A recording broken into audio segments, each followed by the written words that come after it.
welcome you all for today's webinar on recent updates in medical oncology 2024. With the immense pleasure, I would like to invite Dr. Kapil Goyal, who is consultant medical oncologist at Rajiv Gandhi Cancer Institute at Nitibak. The stage is all yours, sir. Thank you so much, Manisha. So, as it is my pleasure, as we all have gathered here for a symposium. So, this symposium has been kept to discuss what are the recent advances that have happened in the area of lung cancer. We know that lung cancer is pretty common, and because it is frequently diagnosed in the advanced stage, the mortality is very high. Lung cancer is one of the major causes of deaths, cancer deaths in India. So, it is very, very important for all the oncologists be of any specialty, whether medical, surgical, or radiation oncology, to be well aware of all the advances that are going. So in this series, so we'll be having four talks by different medical oncologists across country. First of all, we'll have Dr. Aman, who is a consultant medical oncology in Bharati Vidyapeeth, Pune. He will be talking about molecular biology of NSCLC. Then second talk will be taken by me, in which I will be talking about the adjuvant treatment of EGFR mutated NSCLC lung cancers. Third talk will be given by Dr. Anshul Gupta. He will be talking about a brief overview of lung cancer. And last will be a talk by Dr. Nitin SG. Dr. Nitin will be talking about EGFR mutated NSCLC in the advanced session, in the advanced stages. So without doing much delay, so I would now like to invite Dr. Aman, who is a consultant medical oncologist in Bharati Vidyapeeth, Pune. Dr. Aman, all yours. Please start. Yeah, thanks a lot, Dr. Kapil. I hope I'm audible and visible. Yes, you are audible and visible. Great. I'll be sharing my screen now. So thanks for giving me this opportunity to speak on the topic of molecular biology of lung cancer. I will try to deliver as much as possible.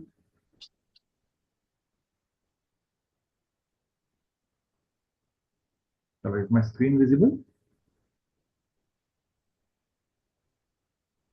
Yes, visible now.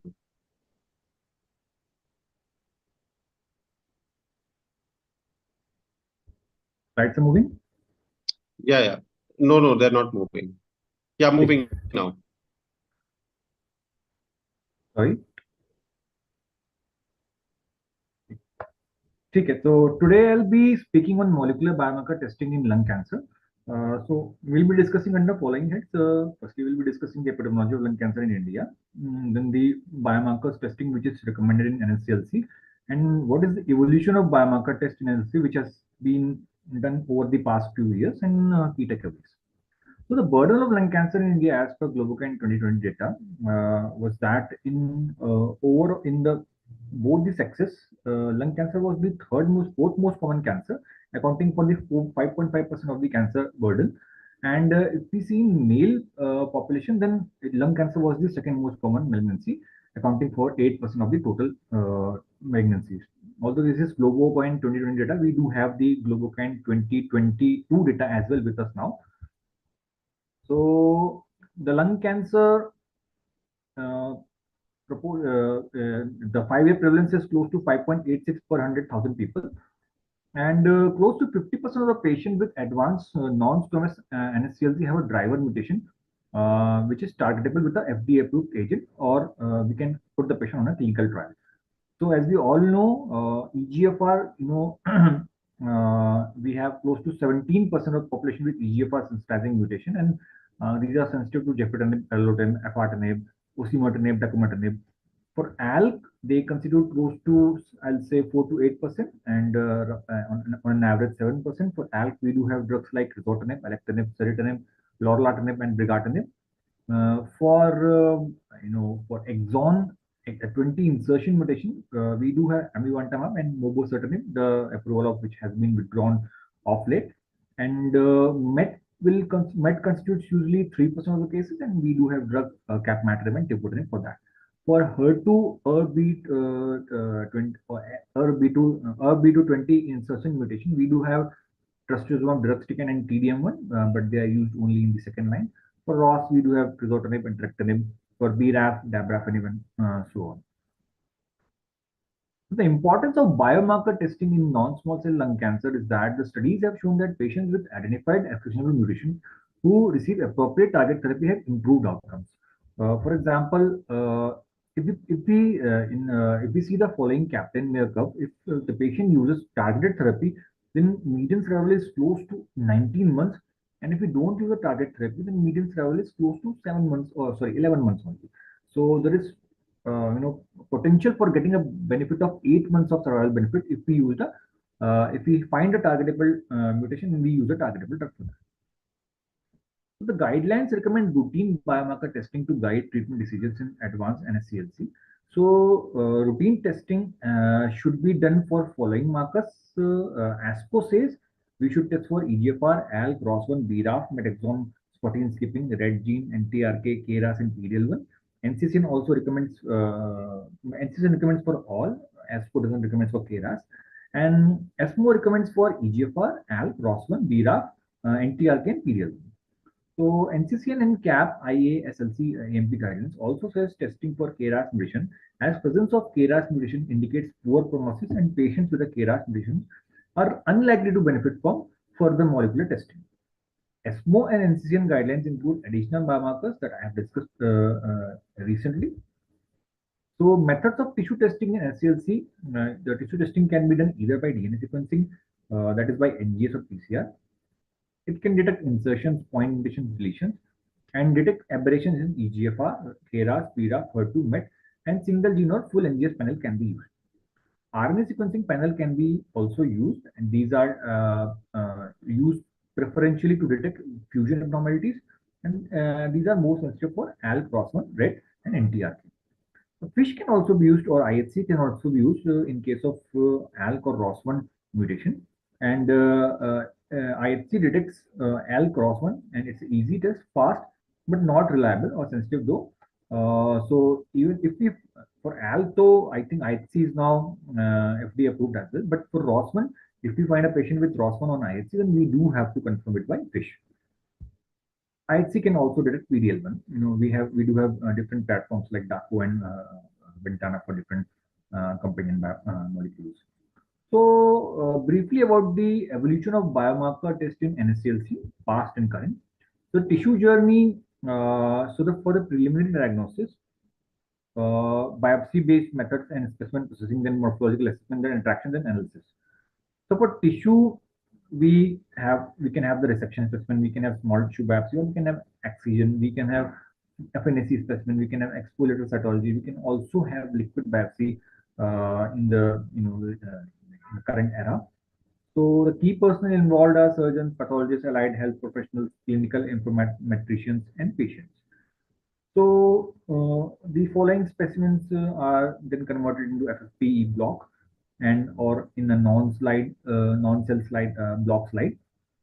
They are then processed for either histology or cytology. DNA is extracted for PCR, cancer gene panels, MSI, WES, whole exome sequencing or whole genome sequencing for targetable mutations.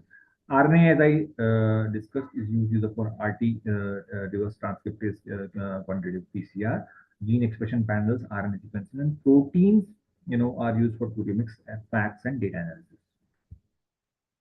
So the biopsy is used to establish diagnosis to determine histopathologic subtype and for biomarker testing. So histopathologic subtyping can be either squamous or non-squamous broadly. And for biomarker testing, we can either use primary tumor or metastatic lesions are equally suitable. Bone biopsy can be suboptimal due to decalcification, degradation of DNA. Liquid biopsy are a good option in patients in which there is difficulty in obtaining a tissue specimen, but sensitivity of it is only 70%. So test for EGFR, ALK, ROS1, BRAF, V600E, NTRK, RET, MET exon 14 in all non-squamous NSCLC should be done. We should use a broad NGS testing to detect most mutations using least amount of tissue. For squamous NSCLC, consider testing in young, never light smoker, or if the biopsy is of mixed histology. So PD-1 testing is universal, and it is to be tested for all NSCLC irrespective of the tissue biology, tissue morphology. Completion of testing within 10 to 14 working days of biopsy is recommended, and circulating tumor DNA testing has the potential to be applied across all stages of NSCLC and throughout the treatment pathway. It can be used for diagnosis and treatment selection and monitoring prognosis, response to treatment, and progression of relapse or disease. CTDN testing overcomes major issue associated with tissue testing. It is minimally invasive for patients, allowing for serial biopsy if needed. ctDNA in bloodstream is comprised of DNA from all tumor sources in the body and captures both tumor heterogeneity and tumor changes over time. So ctDNA testing may never replace tissue biopsy entirely, but could have a complementary role to support treatment selection in patients with NSCLC.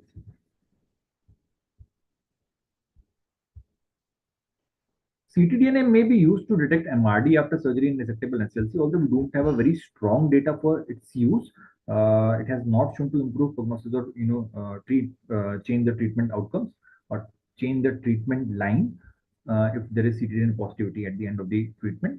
So ctDNA testing could identify patient at risk of relapse and allow for appropriate intervention. Presence of MRD may be used to predict disease recurrence. I repeat, may be used. Currently, MRD cannot be identified using traditional diagnostic methods. As detection of circulating tumor DNA in plasma indicates the presence of residual tumor tissue, it can be used to measure MRD. So there was a study, TracerX study, 24 early stage NSCLC patients were followed longitudinally after dissection. Phylogenetic ctDNA profiling was done. 93% of the patients with disease recurrence were MRD positive, and 90% of the patients without disease recurrence were MRD negative. So in the TracerX study, ctDNA profiling was able to confirm MRD negativity and detect MRD in patients who relapsed before their disease was picked up by the standard imaging. Although we don't know the outcome of these patients, was it better for patients who were identified before the who were identified with the MRD testing? So comparison of tissue versus liquid biopsy testing. There are similarities and differences between the tissue biopsy and the liquid biopsy. So sample acquisition in tissue is invasive surgical procedure. In liquid biopsy, it is very simple. We have to draw just 10 ml of whole blood. Serial testing can be challenging in tissue, but liquid biopsy is minimally invasive, so we can definitely test serial if we want in a patient. So the biology correlates with the histology and cellular phenotype in tumor tissue. In liquid biopsy, a direct correlation between ctDNA results and histology or cell type is not possible. It is more reflective of tumor genomic landscape. So sensitivity, so lower tumor cell count, if there are lower tumor cell count in tumor tissue, it is acceptable with the sensitive techniques. But liquid biopsy is a very sensitive method, and it requires less than 0.1% of the cell PDN. So for standardization, we use existing validated tissue processing and handling procedures in tumor tissue. For liquid biopsy, we have standards for analytical performance characteristics of ctDNA, which have not been established so far. So no guideline exists regarding the recommended performance characteristics of liquid biopsy. So multiple genes involved in non-small cell lung cancer. Single gene reflex testing or multiple genes testing by NGS is recommended. In the single gene testing, we do test for EGFR, ALK, and other genes as well. And in next generation sequencing, we test for multiple genes altogether. So what are the advantages of NGS? NGS has a number of advantages over single gene tests as the number of clinically actionable biomarkers has increased. The ability to evaluate all known molecular alteration in a single test has given NGS a major advantage. If one or few molecular markers are needed, higher cost is needed, and longer turnaround time is there in a versus single gene. If many molecular markers are needed, NGS is good as it reduces cost, it shortens the turnaround time, and so the pros of NGS are detects a broad range of molecular alteration and may identify new markers that could offer additional treatment options for a patient. And cons are it's highly complex and advancement in the field of NGS are rapidly evolving. So patients and the clinical community must receive sufficient education in this area. So techniques and molecular landscapes in NSCLC, techniques which are used frequently are single gene assays, Sanger sequencing, pyrosequencing, allele-specific PCR, single base extension, multiplex ligation dependent probe amplification, mass spectrometry, gene panel assays, NGS, fish and all. So briefly about it, for EGFR we use PCR in ddPCR and GRIC for KRAS PCR or DNA sequencing. MET maybe we can use NGS or PCR fish. ALK maybe we can use fish, which is the gold standard, but ALK-IC is also used. BRAF may PCR only, NGS or Nasangal, likewise. So EGFR medicine in lung adenocarcinoma, sample types which are used are FP sections, fresh frozen or alcohol-free specimen can also be used. Cytology specimens are also suitable. Cell blocks are preferred over smears. So discordance between EGFR mutation status and primary tumor and corresponding metastatic site are very rare. So we can prefer any tissue, be it metastatic site or be it the primary source. So EGFR medicine test in early lung cancer, NCCN recommends EGFR testing in early lung cancer as well, because we do have treatment implication based on that.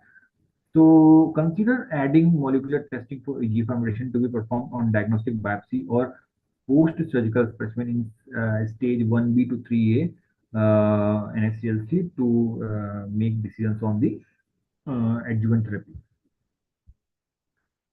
The advantage of NGS over PCR is that one study showed that 48.6% of EGFR exon 20 insertion mutation were identified by NGS and were missed by PCR. So out of the 17 most common EGFR exon 20 insertion mutations, wherein only 4 can be identified by PCR. So that is one more advantage of NGS over PCR. So ALK rearrangement in NSCLC, ALK IHC is 90 to 100% sensitive and specific compared to fish. False positivity rate is close to 0.1% with fish. IHC is less expensive and therefore is more widely adopted. For ROS rearrangement, as I have already discussed, in NSCLC we do test for ROS IHC. If ROS is positive IHC, we do have to confirm by fish, and yes, if it is positive by fish, then it's positive. So KRAS mutation are generally are mutually exclusive with EGFR and ALK mutation and account for nearly 30% of lung adenocarcinoma. The most common of these arise in the codon 12 and 13, with the G12C variant found in close to 13% of patients, for which do have targetable drug as well, which is sotorasib and adagrasib. So in acquired resistance as well, the therapy, these mutations are found to be there in the acquired resistance. Method of detection is through multi-gene NGS panels. BRAF mutation again is present in more than 50% of BRAF V600E is present in more than 50% of BRAF mutant cases, and is thought to be more prevalent in smokers. Non-V600 mutations such as V600K and G466V and V6469A are less prevalent. And overall, 1 to 5% of patients only have the NSCLC. The drug for this mutation is dabrafenib plus tremetrine. This can also be detected by NGS or PCR. MET can be detected, MET exon skipping 14 mutation can be detected in 3 to 4% of non-squamous and 30 to 20% of the sarcomatoid cancers. The majority of MET exon 14 skipping mutation can be detected by DNA NGS, but increased sensitivity to the RNA NGS.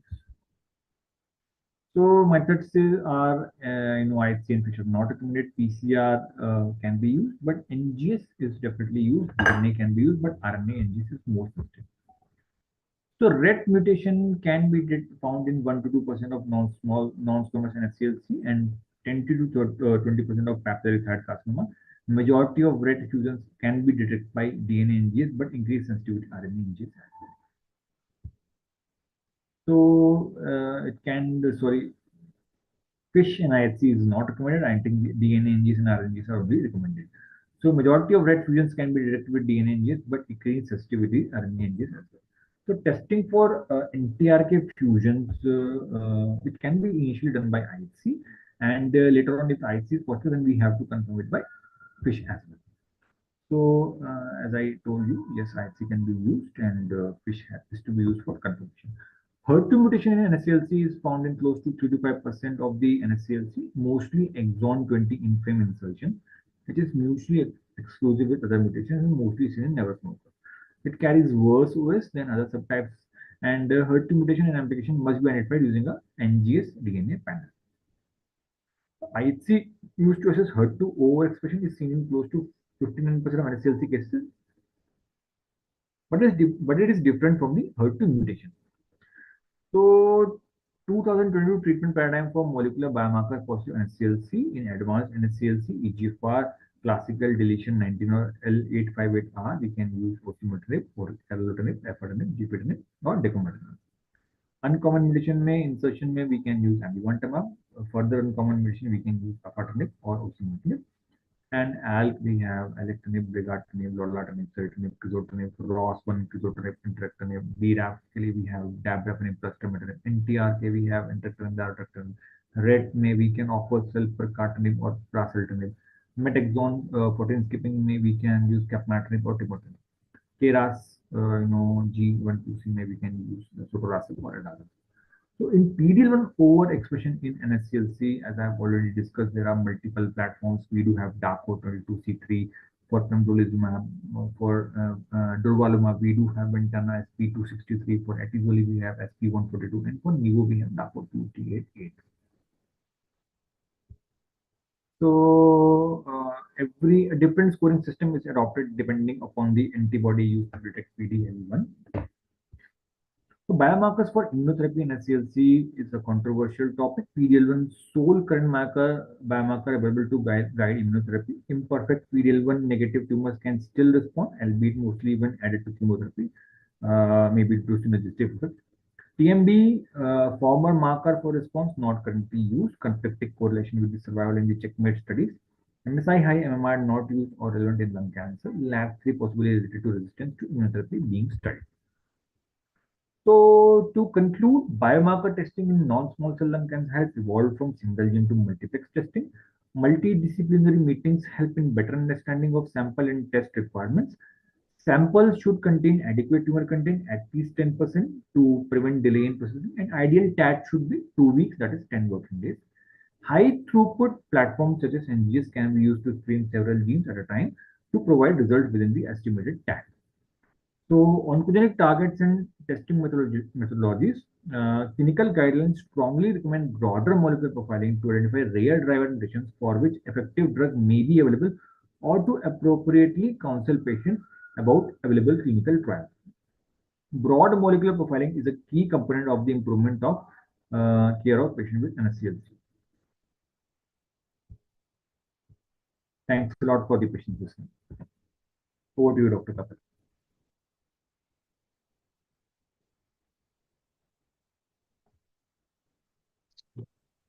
Thank you so much, Dr. Aman, for the wonderful talk. If there are any question from Dr. Aman, can be taken by now.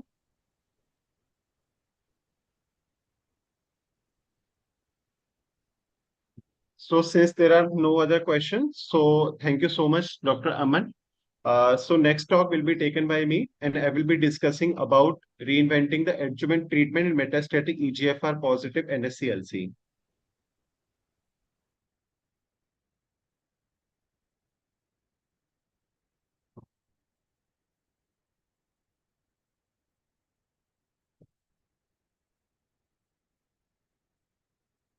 So I hope my slides are moving.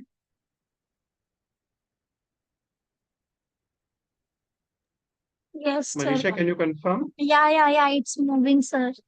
Okay. So good evening, everyone. So now topic given to me, that is reinventing adjuvant therapy in mutated EGFR positive early lung cancer.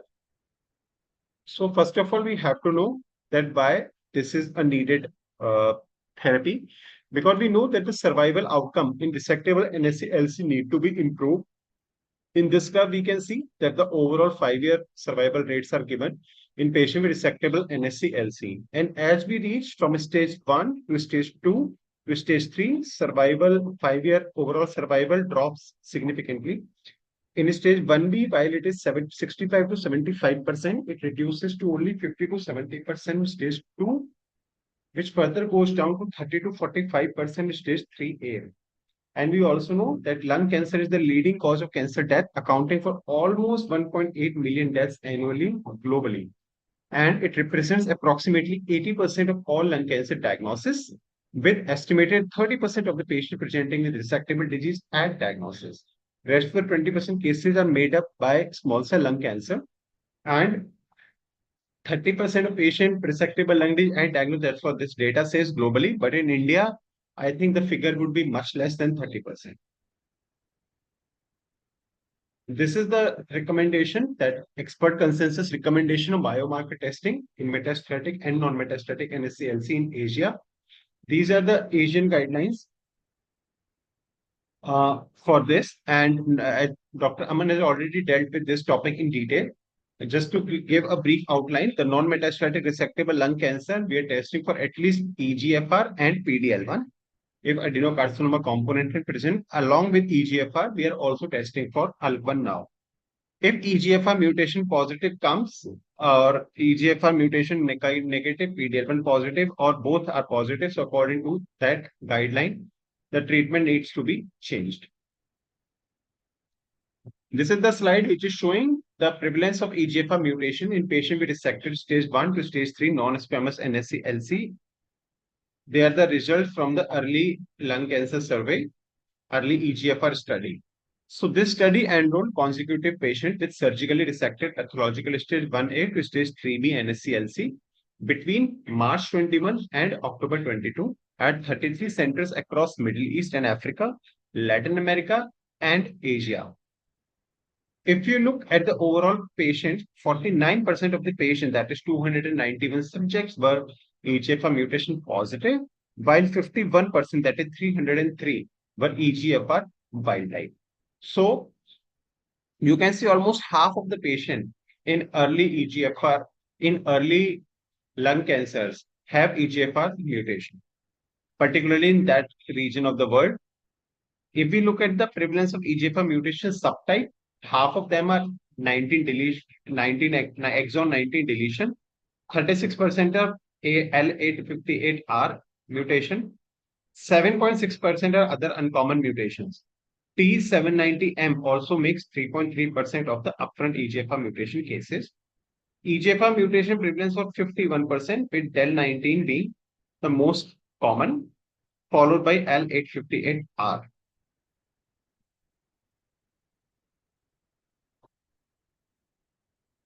If we look at the same study, if we look at the treatment pattern, in stage 1A, most of the patients received chemotherapy.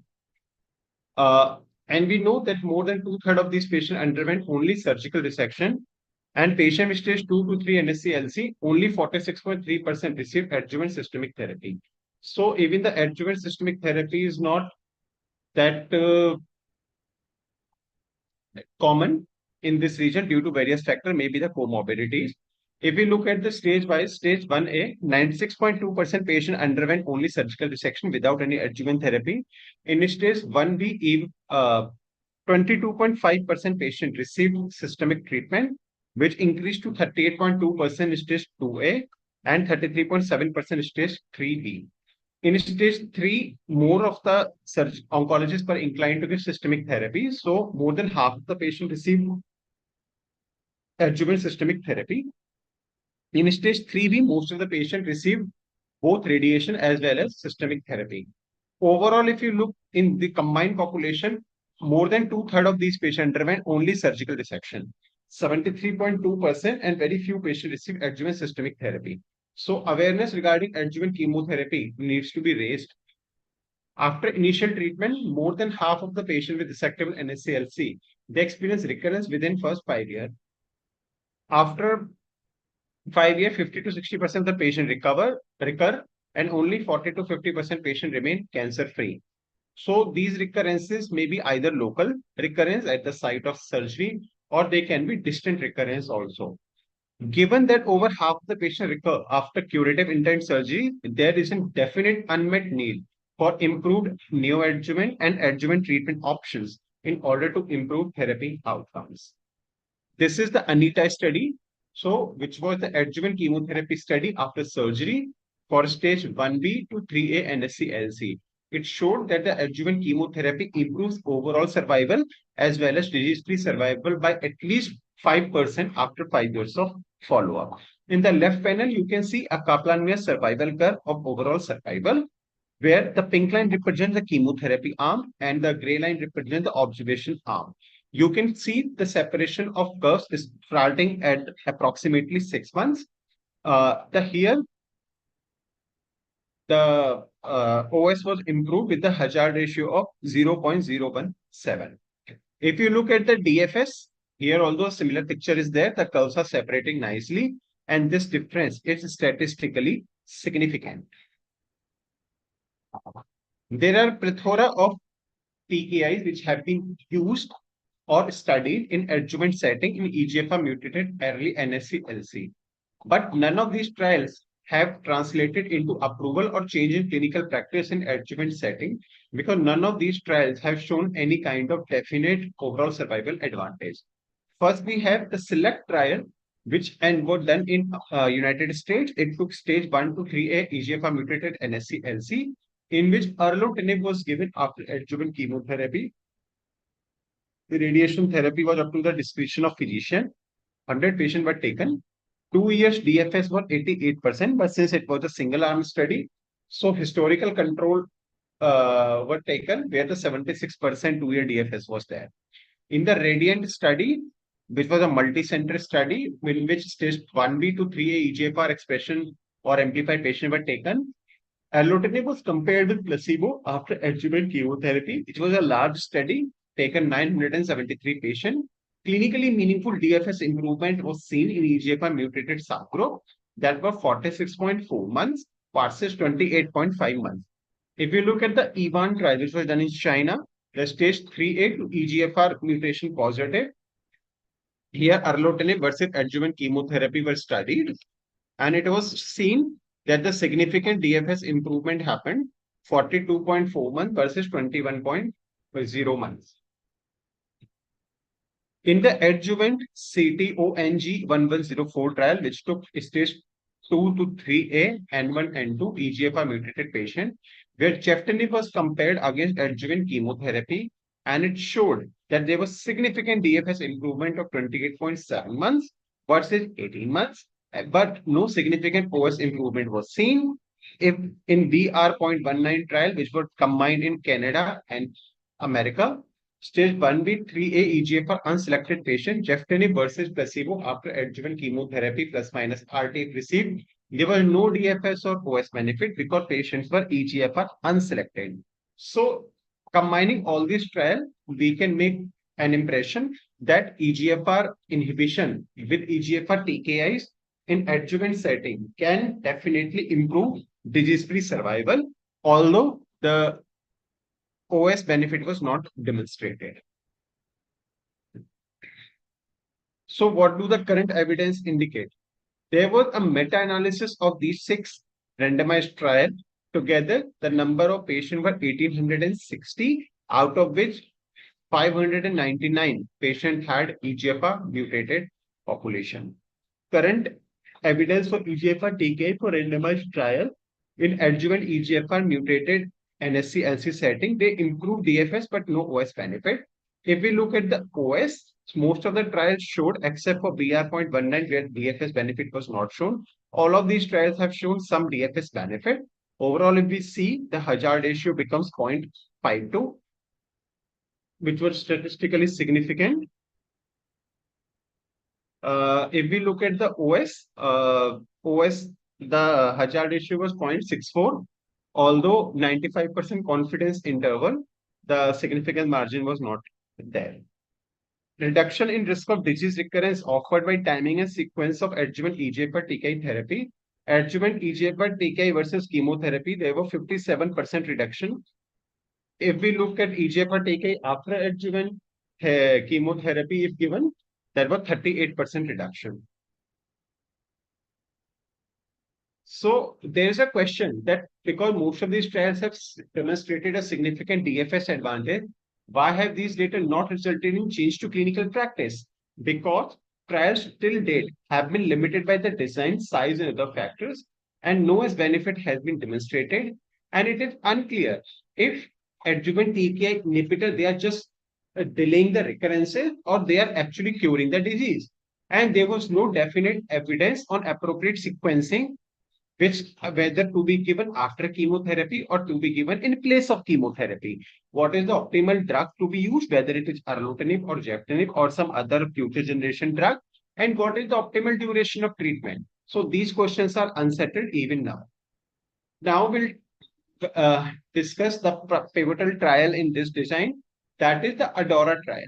If we talk about the study design, in this trial, patients with completely resected stage 1B to 2 to 3A NSCLC were taken who had or had not received adjuvant chemotherapy.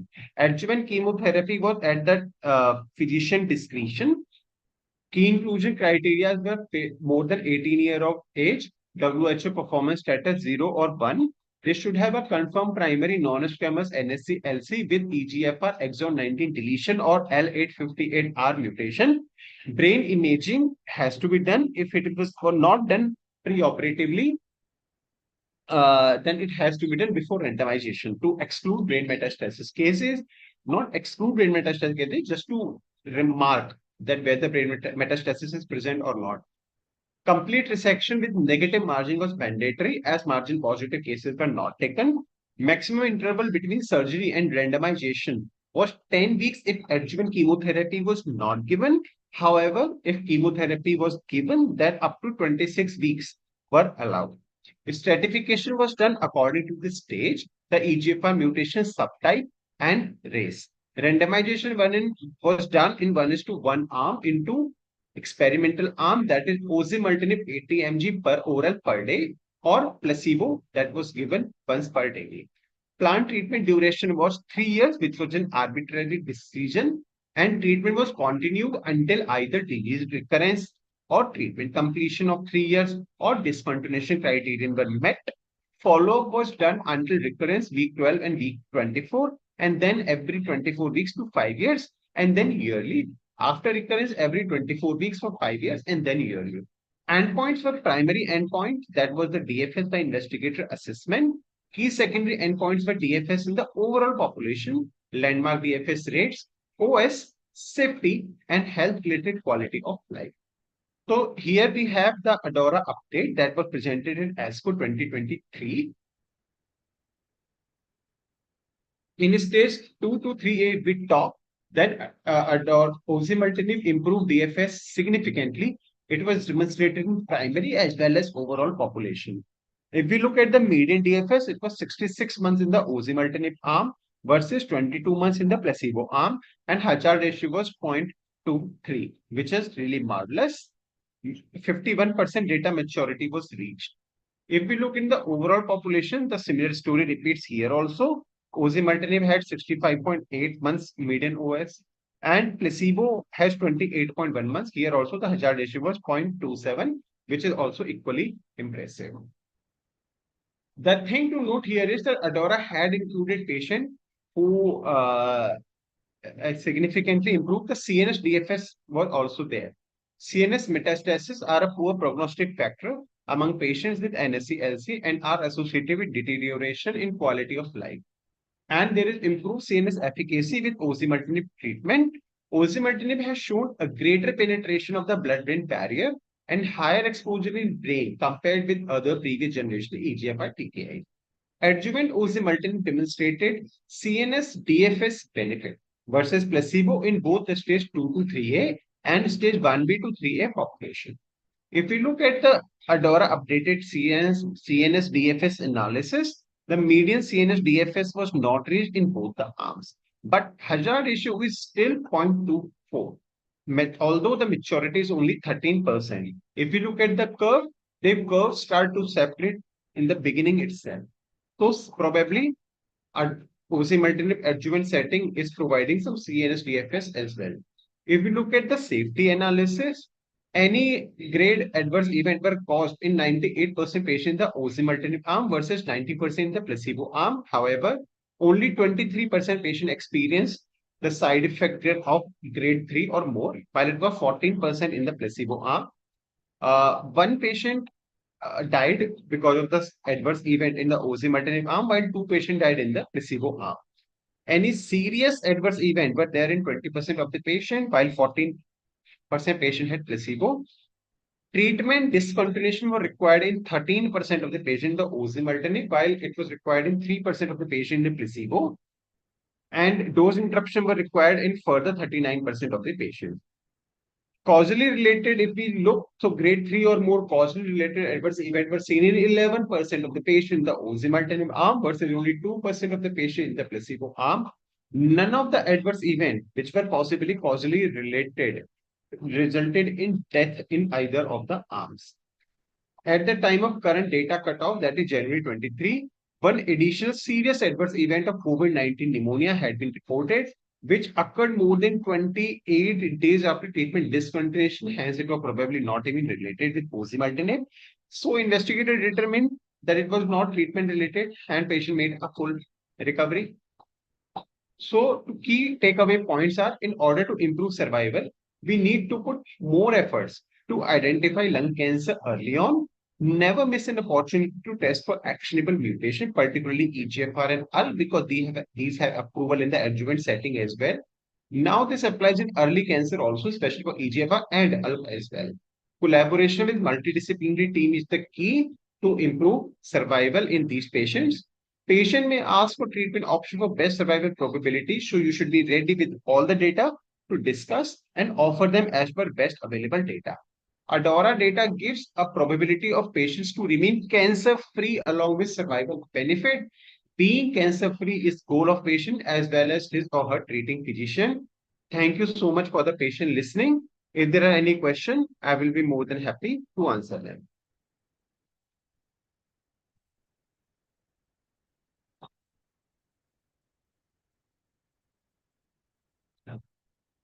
Can somebody confirm? Dr. Anshul, are you ready with your talk? Hello, sir. Dr. Uh, Nitin is I think, taking. Okay, yeah, Dr. Dr. Nitin. Nitin. Yeah, I'm here. Hello. Okay, so I welcome Dr. Nitin. Dr. Nitin is a consultant medical oncology and my dear friend who is working in CK Birla Hospital, Punjabi Bagh. Dr. Nitin will be discussing about treatment option in advanced stages of EGFR mutated lung cancer. Welcome, Dr. Nitin. Uh, am I audible? Yes, you Hello. are audible. And the screen is moving, right? Yes, sir. Okay.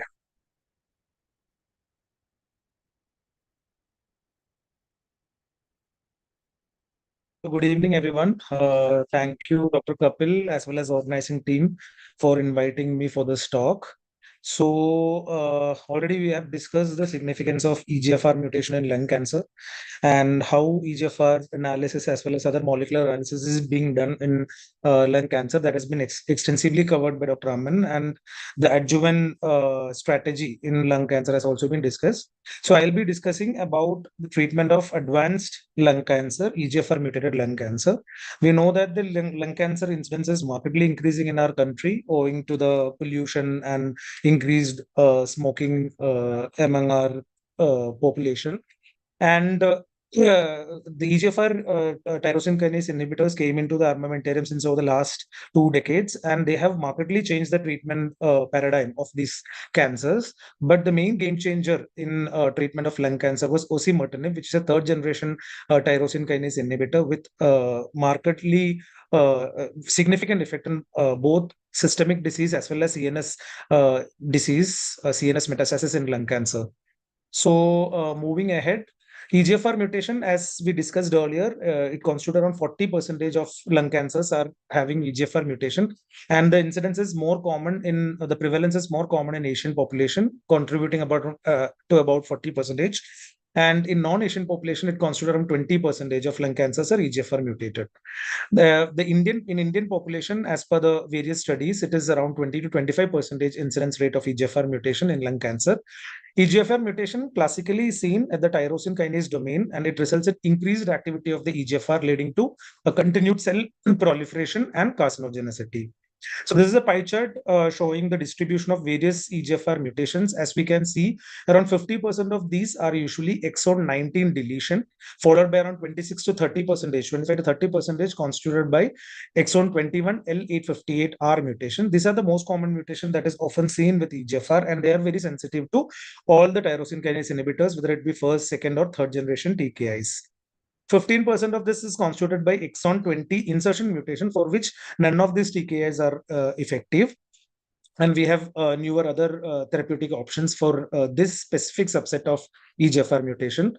The rest includes exon 12, exon 18 mutations.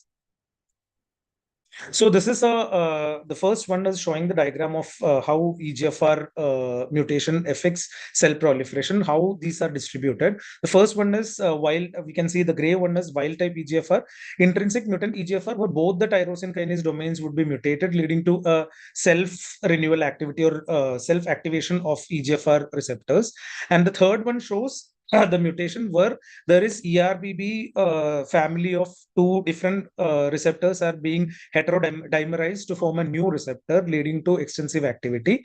And the third one is a T790 mutation, which is an acquired mutation leading to resistance to most of the generations of TKIs, except for osimertinib. The first generation TKI includes erlotinib and geftinib, and these are reversible inhibitors. They bind to the tyrosine kinase domain and inhibit the EGFR ligands from binding to the receptor. They are inactive in T790 mutated EGFR mutated lung cancers. Afatinib and dacometinib constitute the second generation TKI. They act against both EGFR mutation as well as that complex mutations where there is an heterodimerization between various different ERBB family receptors. And these are irreversible inhibitors of EGFR. They bind to the EGFR in a covalent with a covalent binding and thus inhibit the further signaling. They have got a broader activity to overcome EGFR TKI resistant mutations. Certain rare mutations in EGFR are also being covered by afatinib and dacometinib. Osimertinib, as we told, the latest into this latest addition into this list. This is the third generation TKI. It is specifically for EGFR mutant. It does not have effect on the other heterodimerized as we discussed with the second generation TKIs. It is also an irreversible covalent inhibitor of mutant EGFR. It specifically inhibits EGFR and it has got effect on T790M mutant EGFR as well, leading to an increased indication for this drug in treatment of lung cancer. So the game changer was osimertinib, and osimertinib came into practice after this trial, FLORA trial. It was a randomized double-blind phase 3 study which studied the efficacy and safety of osimertinib as compared to first-generation EGFR TKIs in locally advanced metastatic EGFR mutated non-small cell lung carcinoma. So this is a list of all the three generations of TKI and their structure. What are the major structural differences? How they act? So as we discussed earlier, first generation TKIs usually they are reversible inhibitors of EGFR. They act on EGFR sensitizing mutations. They reversibly inhibit the EGFR binding ATP binding site in the EGFR receptor. They have very minimal blood-brain very minimal CNS efficacy, and they does not usually cross the blood-brain barrier. Second generation, as we discussed, they have effect on both EGFR sensitizing mutation as well as rare EGFR mutation, especially those including heterodimerization with HER2 receptor. They irreversibly inhibit by forming a covalent modification in the ATP binding site of EGFR and HER2. They also have got a minimal activity in CNS disease with minimal CNS penetration. Third generation osimertinib, which is an irreversible inhibitor, again they act by covalent modification of ATP binding site of EGFR. They have action on both EGFR sensitizing mutation as well as T790F resistant mutations. So, most commonly found mutation is in EGFR is exon 19 deletion and L858R mutation, and on both these mutations, osimertinib is equally effective. It is also effective on EGFR T790, but not on wild type EGFR. Inhibition of T790M lower activity against wild type EGFR, and because of that, adverse events are relatively less and crosses the intact blood-brain barrier as seen in both human and preclinical models. This is the study design of FLORA. It included patients with locally advanced and metastatic non-small cell lung cancers, more than or equal to 18 years of age, with exon 19 deletion or L858R mutation, with no prior systemic anti-cancer therapy or EGFR TKI, and with a stable CNS disease. So they were given 80 mg of osimertinib and was compared with EGFR TKI. They used first generation TKI, erlotinib 150 mg and geftinib 250 milligram. And the cross was after initial assessment at 6 weeks. If there was an objective PD, then progressive disease, then crossover was allowed. Primary endpoint was progression-free survival, and secondary endpoint included overall survival, objective response rate, duration of response, and disease control rate. So this was the PFS graph of osimertinib versus first generation TKI FLORA trial. As we can see in the Kaplan-Meier curve, the curves were widely separated with the market benefit in those patients who were receiving osimertinib. The median PFS was 18.9 months in osimertinib arm versus 10.2 months in EGFR first generation TKI arm, with a hazard ratio of 0.46, which was statistically significant. PFS, FLORA was initially powered only for PFS analysis. This is subgroup analysis of for PFS with osimertinib in FLORA trial. As we can see, in almost all subgroups, the osimertinib favored better PFS as compared to EGFR TKI comparator, and there was in all the substratification, all subgroups, it was beneficial. Overall survival was also, as we can see from the curve, the curve were not as separated as that of PFS, but it was pretty much separated, showing a significant improvement in overall survival, with osimertinib arm showing a median OS of 38.6 months versus EGFR TKI of 31.8 months with a hazard ratio of 0.79, which was also statistically significant. Median OS for all patients who had received osimertinib was more than 3 years, and osimertinib patients were more likely to be alive at 2 and 3 year landmark. As we can see in the graph, at 2 years, 59% of patients who were receiving first generation TKI were alive. At the same time, 79% of patients who were receiving osimertinib were alive. And at 3 years also, there was a striking difference between the two groups. First time, an EGFR TKI has translated PFS to a significant OS benefit, and osimertinib was the first one. So 28% of the patients were still receiving osimertinib at 3 years, which was 3 times more than patients in the comparator arm, which was only 9%. 22% versus 5% of patients still on treatment at data cutoff. This is a graph showing the time to first subsequent therapy in both the arms of FLORA trial. As we can see that, again, in osimertinib arm, the median duration for initiation of second line treatment was 25.45 months. That is more than 2 years. While in the comparator arm, it was 13.7 months, almost 1 year. And it was markedly improved, better in patients who are receiving osimertinib. And again, the subgroup analysis for PFS, as we discussed earlier, it was significant in all the subgroup. In OS, there was some discrepancy, but the study was actually not powered for assessing the OS, and hence subgroup analysis doesn't have that much significance for this trial. Osimertinib PFS benefit was clearly maintained consistently across all subgroups, demonstrating its superior benefit across all population, including by race and across the different mutation types, which is important as we discuss OS subgroups. All OS subgroups showed a positive benefit in favor of osimertinib, although magnitude of benefit varies. This is consistent with the PFS data in which all subgroup favored osimertinib.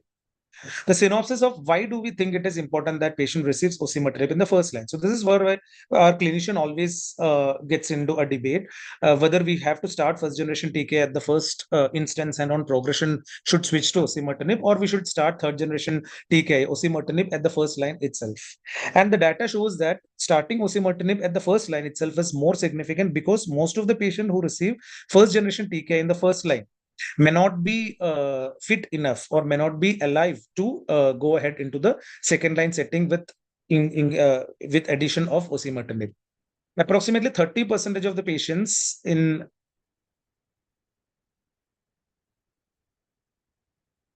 Approximately 30% of all patients are eligible for osimertinib as second-line treatment for T790M mutation positive NSCLC following progression on a or second-generation EGFR TKI. So this is a diagram showing around 10 patients who are receiving EGFR TKI at the start with first-generation TKI, of which only 3 patients were eligible or were T790M mutation positive to start osimertinib in the second line. Approximately 50% of patients who are alive and who are able to get an accurate test result will test T790M mutation positive. Only 50% of these patients who have progressed will be positive for T790M positive, and they are the only ones who are eligible for getting osimertinib in second line. So we cannot predict that which patient will develop T790M resistance, and some patients do not even get that far. Only 60 to 79% can receive an accurate T790M test result, maybe because not eligible for tissue biopsy, insufficient tissue from biopsy, or an invalid test result, false negative on plasma test. Only 73 to 77% of EGFR mutated patients receive any second line therapy, either die because rest of the patient might either die during first line of therapy or receive only palliative care, or they may not be fit enough to go for a second line of therapy.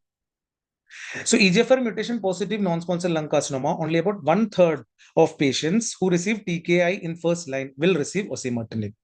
So this is the same, this is another diagram which is showing the same synopsis what we actually discussed earlier. 73 to 77% of patients of EGFR mutated receive second line therapy, and the rest of the patients, around 30% of patients, might die or may progress and may not be fit for a second study or may not have enough tissue to test for T790M. And of the 70% of patients, around 60 to 75% of patients can receive a valid T790M test result. Rest of the patient, again 30 to 40. So we can consider like initially 30% of patients are out of the treatment line, either because they progressed or they were not fit for further line of therapy. Of the 70%, within that, again 30% of patients would be out because they were not eligible for tissue biopsy, or their tissue was insufficient, the result was invalid, or result was inconclusive. So approximately 50% of those with a valid test result are T790M positive, and rest of the 50% would be T790M negative, and only these percentage of patients would be fit for osimertinib in second line. So overall, if we assess this, only 1/3 of these patients, only 30% of patients would be eligible for second line osimertinib if we don't start osimertinib at first line, and if we start first generation TKI in first line. So only 60 to 79% of patients can receive an accurate T790M test result. Not all patients are able to receive a valid T790M test result upon rebiopsy, and plasma testing is not very conclusive, and it could be false negative as well. So these are various clinical trials which shown how significant would be the rebiopsy and what is the yield with rebiopsy. So the initial study, Akamatsu et al., shown that 79% of patients screened for AURA3 trial had a valid COBAS EGFR mutation test result, and Shoit C et al. Shown that rebiopsy was not possible in around 20% of patients and provided no or too few tumor cells in 25% of cases. So all these studies have shown that majority of patients, around 60 to 70% of patients, that means around 30 to 40% of patients may not be fit enough to even do an assay for T790M mutation. So this is a diagram showing crossover rate and subsequent second line therapies for the fluoro experimental arm. The first line we gave osimertinib, and around 22% of patients were still on treatment at data cutoff. 78% of patients discontinued. Of this patient who are 78% who discontinued, around 30% did not receive any subsequent therapy. Only 48% received second line therapy, of which 29% were EGFR TK other than osimertinib. 68% were receiving chemotherapy. So after osimertinib progression, majority of patients, around 68% of patients within this group, was receiving chemotherapy, and that is the only option after progression on osimertinib. 31% of patients in the experimental arm could not receive even second line therapy. The FLORA comparator arm was reflective of clinical practice, allowing patients with disease progression to crossover and receive osimertinib. So in the FLORA comparator arm, first generation, first line, all the patients in the comparator arm received EGFR, first line EGFR TKI. Only 5% of patients were continuing on treatment without any progression. 95% of the patients had to discontinue either because of progression or because of toxicity or whatever, of which 30% did not receive any second line of therapy, while 65% received second line of treatment. So of which 47% receive osimertinib. So this represents of all the patients who receive first line, first generation TKI at the first instance itself, only 30% of patients have received second line osimertinib at the in the second line with osimertinib. So majority of trials, whether it be other TKIs like whether it be erlotinib or afatinib or all these trials have shown that if first generation we don't give a TKI or first line itself we are going for chemotherapy or any other mode of therapy, only 1/3 of patient would receive second line of therapy, because majority of patients who progress on first line therapy, whether it be first generation TKI, second generation TKI or third generation TKI, majority of these patients are unfit for further line of therapy or may not be alive even. So most of these studies, whether it be IPAS trial for geftinib or YOTAC trial for erlotinib, optimal trial for erlotinib, all this shows that post-TKI treatment, only 75 to 80% of patients, around 60 to 75 to 80% of patients only receive second line of treatment in all these trials. So in a real world study of patient with EGFR mutation non-small cell lung carcinoma, the risk of not receiving second line therapy is very high. So this was a retrospective study of 140 patients with EGFR mutation non-small cell lung carcinoma, which was done in Germany, of which it was seen that of the 130 or 140 patients who treated with first-line EGFR TKI, only 112 patients were candidates for second-line therapy, and of which only 30%, that is 34 patients, did not receive the second-line therapy. Reasons for not receiving second-line therapy was again patient refusal, poor PS, or fast progression and death. So across all lines of therapy, only 29% were treated with the third generation TKI after accessibility. So real world data across multiple countries confirm the same. So these are various studies which has happened in different parts of the world, and they have shown that all these studies have confirmed that in clinical practice, if we don't start osimertinib at first line, only 1/3 of patients would be able to receive osimertinib at the second line, and we are not giving those patients that benefit of osimertinib if we don't start them at first line. Head-to-head clinical trials of EGFR TKI are consistent with real-world data. Not all patients can receive second-line osimertinib. So the Archer trial was mainly for dacometinib versus geftinib, and Flora trial was osimertinib versus geftinib. And most of these trials have shown that in first generation TKI started in the first line, then only around 20 to 30% of patients would be eligible for further lines of therapy. And it all conclusively shows that it's better to start higher generation TKIs at the first line itself for better response. And the patient should always be given that opportunity to make use of first line of therapy. Treatment sequencing in advanced EGFR non-small cell lung carcinoma, survival with the first line versus second line osimertinib. So first line osimertinib, the survival was 18.9 months, and followed by on progression, we have given the chemotherapy. While standard of care EGFR TKI in the first line setting, the duration of the survival was only 10.2 months, and osimertinib second line, it was 10.1 months, and other patients have received chemotherapy. So in chemotherapy, 1/3 of patients were T790M mutated, 1/3 of patients were T790M negative but unknown other mutations, and 1/3 of patients did not receive any second line therapy. So key message, osimertinib is the only EGFR TKI which has demonstrated a clinically and statistically significant improvement in overall survival. The Flora trial was the first to demonstrate how an EGFR TKI has translated PFS into an OS benefit. Osimertinib improved overall survival versus first generation EGFR TKI in untreated EGFR mutated non-small cell lung carcinoma, as well as rare mutations, as well as T790M non-small cell lung carcinoma that had progressed on first line EGFR TKI. Osimertinib is the only EGFR TKI to report statistically significant intracranial activity efficacy as well. Osimertinib is well tolerated at its recommended dose of 80 mg. Adverse events leading to dose reductions are frequent in second generation TKI, like afatinib, dacotinib is more toxic or it's less tolerable as compared to osimertinib.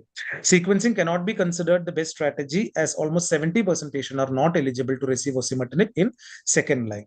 So in this actually comes, this is very important, especially in a country like ours where majority of patients won't be able to afford osimertinib at first line, but still it's always better to counsel them and give them the importance of starting third generation TKI, even though they might be spending a bit more than what they would spend on first line TKI. Osimertinib has its drastic improvement in survival, and that benefit should always be given to all the patients at first line itself.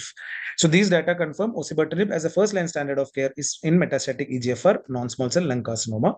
So nowadays, now the NCCN guideline has also included the same recommendation for all exon 19 deletion as well as exon 21 L858R mutated EGFR metastatic lung cancers or unresectable lung cancers. They have included osimertinib in the first-line setting for treatment. Thank you. Thank you, Dr. Nitin, for this wonderful presentation.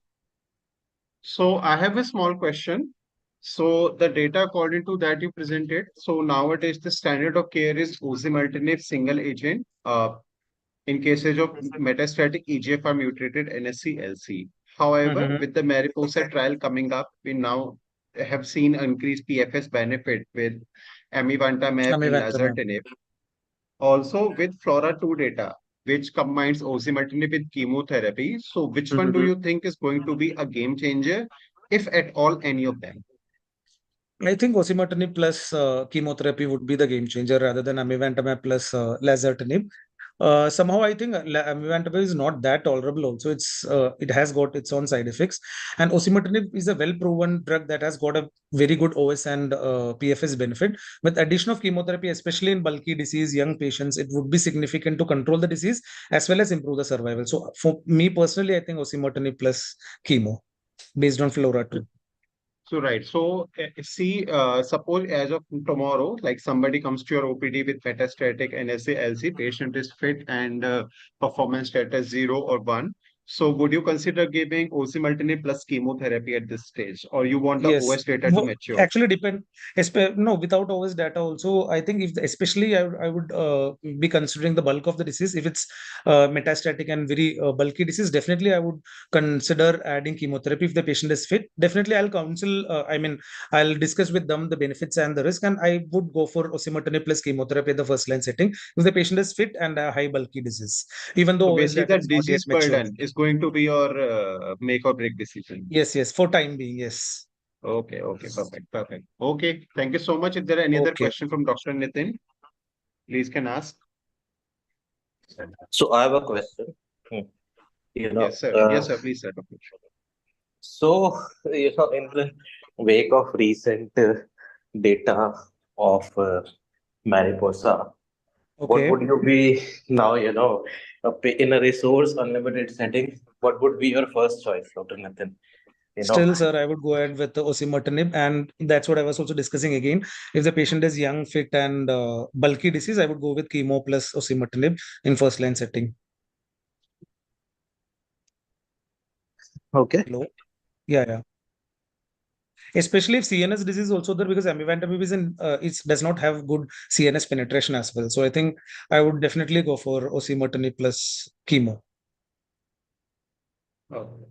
Anyway, I think according to one update that came out this week only, so I think the OS benefit it has failed to show For compared to Mariposa. osimertinib. And also, it is not clear how much amivantamab is contributing to this action. Probably lazertinib alone could be effective. So these are the some issues that need to be resolved. And the Mhm. full paper of overall survival maturity data is yet to appear. So I think we'll have to wait for that before changing any practice day-to-day update. Day-to-day practice before we change anything like that. So for the time being, I think osimertinib alone remains the standard of care as of now. I Yeah. think so. Okay. Yeah. So any other questions? Anyone from any attendance, any audience? So if there are no questions, so next we would like to move ahead with this symposium. So next I would like to invite Dr. Anshul Gupta, who is a consultant medical oncology in Max Super Specialty Hospital, Noida and Max Super Specialty Hospital, Vaishali. Dr. Anshul will be giving a talk about overview of lung cancer. Over to you, Dr. Anshul. So can somebody move my slides, please? Can somebody just put on the PPT if that's feasible? Yes, sir, I will be sharing. So Dr. Nitin, can you just stop sharing your slide? Mhm.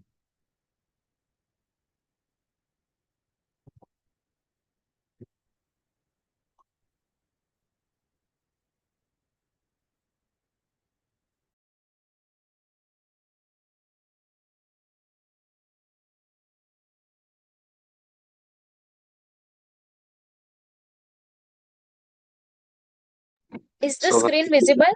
yeah, screen's visible. Can you just move it once, please? Yes, sure. Yeah, perfect. Perfect. Okay. So, hi and good evening, everybody. So, I'll be speaking about the overview of lung cancer, specifically with the context of India. So, to begin with, we'll be talking about the burden of lung cancer in India as per the Globocon 2022 data. Next, please. So, this is a chart of new number of new cases in 2020 in both sexes and number of new cases in males on the right. So if you can see that lung cancer forms a significant chunk in both cases combined. However, the breast cancer is the major winner. But when you see that only in males, so lung cancer is forming a significant number of new cases with more than 50,000 cases annually. Can you go to the next slide, please? Yeah, next one. So, also, if you see incidence, mortality, and prevalence by cancer site, so if you see deaths, then in terms of ranking, lung cancer cause is the fourth most common of death for cancer patients in India. Next one, please. Yeah. So, what are the investigative tools we have for staging? So, a cross-sectional imaging, CCT, chest, abdomen, pelvis, PET-CT. To do mediastinal staging, we do EBUS or endoscopic ultrasound and mediastinoscopy. Bronchoscopy can also be used for that, as well as MRI brain for the involvement of brain in the baseline setting. Next one, please. So this is a comparative analysis of CT versus PET for stage 3 NSCLC. So lymph nodes more than 1 centimeter in short axis, if they are there, then they're predictor of malignancy. CT alone has a limited role, low sensitivity of 55% and low specificity of around 80%. The addition of PET-CT to the overall to the baseline modality of CT scan improves the sensitivity to 80 to 90% and specificity to 85 to 95%. Next one, please. So when is invasive mediastinal staging indicated? So if there is a centrally located tumor, if the tumor size is more than 3 centimeter, if there is extensive infiltration of the mediastinum with no evidence of extrathoracic disease, or a positive node 1, bulky N2 on CT with does not need an invasive confirmation, it is taken as yes, and discrete N2 is taken as yes regardless of PET-CT result. So normal mediastinum of CT, but positive one PET, it is taken as yes. Negative one PET is taken as no. Go ahead, please. So this is the staging protocol that if the mediastinal stage, we start with a PET-CT for a intrathoracic lung cancer with or without enlarged lymph nodes. If the mediastinal lymph nodes are negative and it is CN0 and low probability of unforeseen N2, then we just continue to the definitive management. If it is CN1 or N0 and high probability of unforeseen N2 disease after negative PET-CT, then we go ahead with the EBUS or EUS. And if mediastinal lymph nodes are negative, then we go ahead with surgery or curative options. If they're positive, then we go for a multimodality treatment. If at the baseline the mediastinal lymph nodes are positive, that is no non-mass, non-bulky lymph nodes. So a tissue confirmation is required by EBUS, and mediastinal lymph nodes negative. We do multidisciplinary staging and we proceed. Otherwise, if bulky or mediastinal lymph nodes are present, then no confirmation is needed, and we can directly go to the multimodality treatment. Next slide, please. So how the evolution of lung cancer therapy has occurred. So it was earlier considered as a single cohort, but now we know that it has several different subtypes which are different in histology, in molecular pathology, PDL1 expression, TMB, as well as they have different outcomes and different therapeutic targets. Next, please. So molecular targets, as we all know, have been discussed: KRAS, EGFR, L-cross, RET, NTRK, HER2, BRAF, PIK3, AKT, MET 14. So these are all the targets which are available and can be potentially targeted with therapeutic options. Next one. So current guidelines of neoadjuvant and adjuvant. So stage 1A only observation is there, no adjuvant. Stage 1B or 2A can be discussed. Stage 2B adjuvant therapy recommended, and stage 3A, 3B neoadjuvant or adjuvant or sequential can be used. Next one, please. So findings at the surgery, uh, and so basically it is if there is N0 or N1 with stage 2B, then chemotherapy is advised, and resection plus chemotherapy or CRT if it is R1 sequential or concurrent or R2 concurrent. And stage 3A, 3B, chemotherapy or sequential chemotherapy plus RT in N2 positive only. And if it is R1, then we do CRT either sequential or concurrent. If it is R2, then CRT concurrent is required. Next one, please. So after initial treatment, there is a significant proportion of patients which do come up with recurrence. So what do we do with that? Next one, please. So how does neoadjuvant induction chemotherapy work? This is a meta-analysis. So for stage 1B to 3A neoadjuvant chemo gives a hazard ratio of 0.87, and for adjuvant it gives 0.89. Next one. So targeted therapy is now moving on to early stages. Adora is there.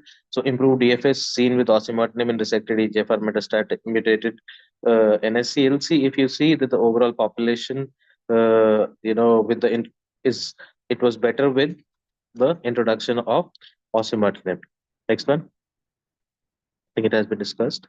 So atezolizumab also showed an improvement in DFS as well as OS in adjuvant setting. Next one. So again, there have been several improvements in the radiation modalities of lung cancer with IMRT and now IGRT available. We can do a lot of heart sparing radiation. Next one.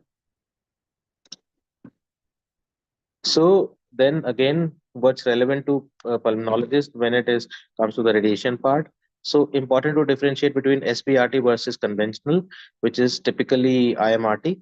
SBRT is high dose per fraction, 1 to 5 fractions with 3D target localization. SBRT is used in early lung cancer, but due to concern for toxicity, not standardly used for large tumors of more than 5 centimeters or N2 positive. Next one. So again, I'd skip this. There's more radiation. Next one, please. So then contemporary RT techniques in stage 3 NSCLC, long-term OS results. So they've shown that it is better with the with now newer modalities of RT. Next one, please. So chemotherapy should be there as discussed previously. 1A observation, 1B, 2A can be discussed. 2B to 3B chemotherapy should be given. Next one. So this is specific trial. Checkpoint inhibition is moving to earlier stages. Immunotherapy in stage 3 has done improvement in PFS and OS. Next one. Durvalumab demonstrated 42.9% OS at 5 years in comparison to historical OS, which was 15 to 25%. Next one. So emerging treatment paradigms in NSCLC. Next one, please.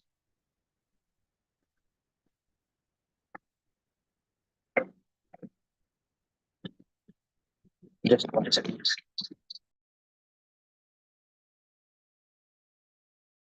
What is new in NSCLC? So ADCs are now moving everywhere from breast to NSCLC. Next one, please.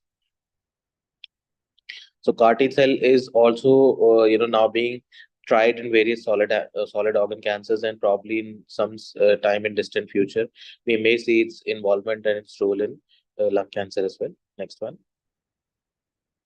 So the key takeaway is that the management landscape is fast changing in NSCLC. Neotherapies have huge potential to improve survival, especially when detected in early stages. OS is improved across the various subtypes due to the molecular alterations and our potential to target them. The ease of oral pills over infusion in case of targeted drugs is an added advantage and definitely gives better prognosis. Pulmonologists will play a huge role in early diagnosis, hence it is crucial to involve them in NSCLC tumor codes. So next one, please. So with that, I thank you. I'll be open to answer any questions. Back to Dr. Kapil.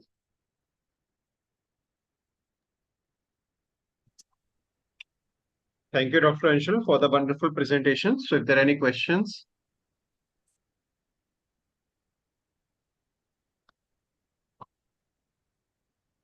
So I have a question, sir.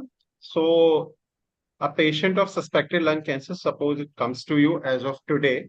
So which are the set of patient with I mean, which, whether 1B or 2, where you are ordering MRI brain routinely? Practically was every patient. Okay. If we are going for a curative intent, I mean, no matter what guidelines say, practically, doing an MR is a very safe and an easy bet. Okay. And even if there Okay, is some lesion, you don't want to miss it. okay, okay, Okay. okay. Thank you. So thank you so much, sir, for the talk. And now with this, we have come to the end of this symposium. It was very amazing. It was a delightful experience, and all the speakers spoke with good fervor, and we shared knowledge and we discussed. And I hope it was a good experience for everyone involved with this. Thank you so much, organizers, and good night. Thank you so much, everyone, for giving wonderful Okay. talk on different topics. Good night. Thank you and good night. Good night, everyone.